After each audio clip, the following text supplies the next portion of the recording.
Welcome to Not Milk Never Milk. Subscribe if you're lactose intolerant.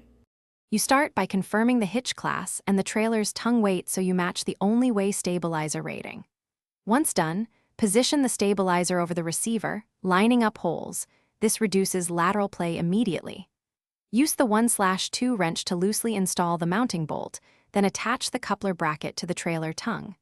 Tighten just enough to hold, do not torque fully yet, because you'll adjust alignment in the next step to eliminate twist and bind. With the trailer aligned, jack the tongue to the correct height so the stabilizer sits level. This prevents binding during travel. Now torque the stabilizer mounting bolts to the specified value, often between 75 and 100 foot-pounds, because proper clamping force is what controls sway. Once torqued, cycle the hitch through a full range of motion.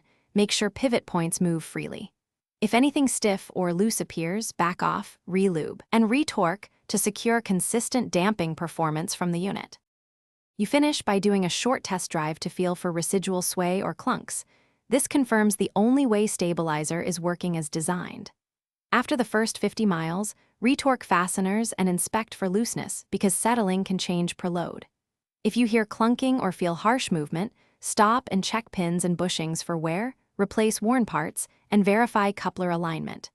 That troubleshooting step fixes most issues quickly. If problems persist, consult a qualified. Thanks for watching. If this was helpful, leave a like and consider subscribing. See you next time.